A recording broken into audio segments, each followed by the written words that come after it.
When fuel prices are high, we're all desperate to use less of the stuff, which is why there's been a recent explosion in miracle gadgets like these.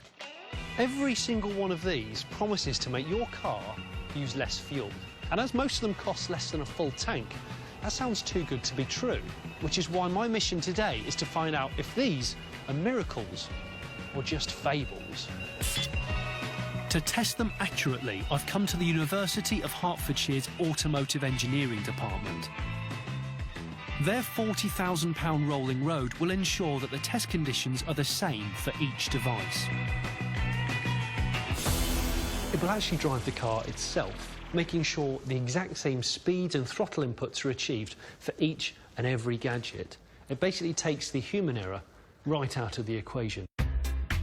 Using a specialist ECU worth around £5,000 and £1,500 worth of dedicated fuel monitoring software, engineer Gareth will be able to tell me exactly how much petrol the car consumes. This is the most accurate way that you can... I would say, yeah.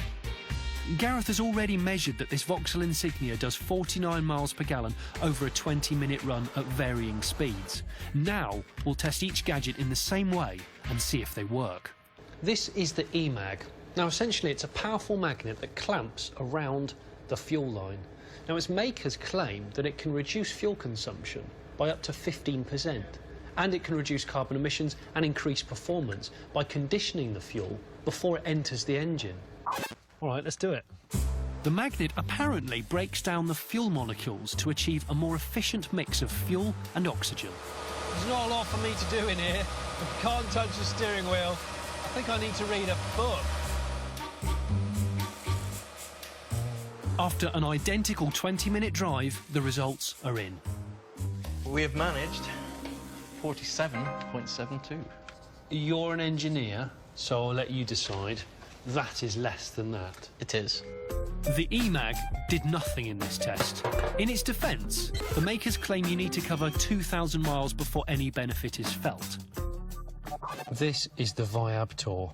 And what you do is you plug it straight into the cigarette lighter or the 12-volt electrical socket in your car.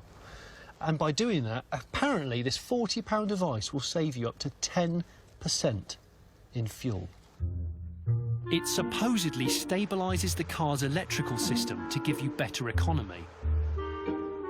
We've just spent 20 minutes with this in the cigarette lighter. And what has it done, Gareth? Absolutely nothing. 47.64 mpg.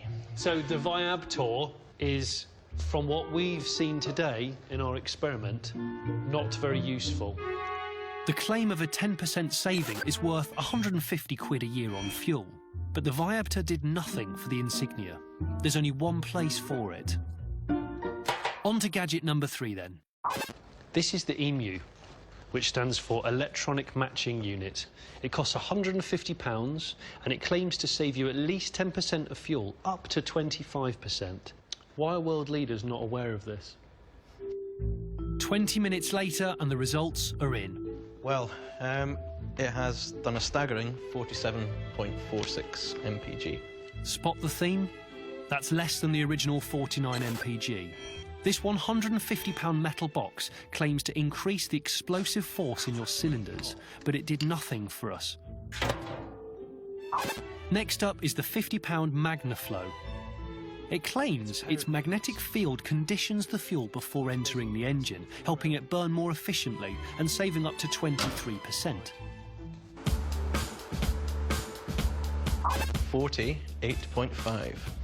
48.5 isn't a million miles away from our baseline.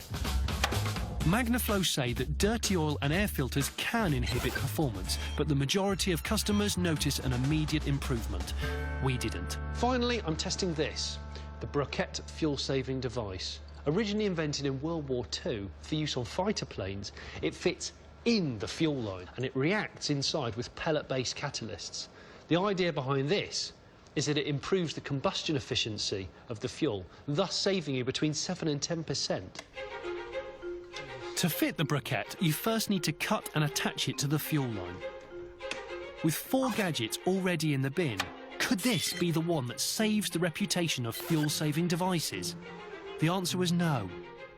Break me the news. 48 0.36.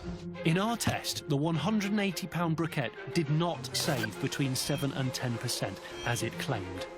They all did below the initial baseline. None of the gadgets in this carefully controlled test saved the fuel that they claimed. So we asked the university's Dr. Rashid Ali, an expert in electronics, to examine the internals of some of the gadgets. First, he dissected the £150 Emu. I have not seen anything more shabbier than this in terms of an electronic product that is being commercially sold. It is a diabolical piece of engineering. The quality of the soldering is quite miserable, quite pathetic. Most electronic printed circuit boards should be electrochemically cleaned so that you don't have, shall we say, conductivity between pads and components. And of course, the classic is how an LED should not be connected, not by hot glue. Dr. Ali was equally curious about the £40 Viabtor. It is just a green light. Unbelievable. I mean, That's all there is to it. How can you live with yourself selling someone that? On the basis of these findings, we cannot recommend any fuel-saving gadget at all.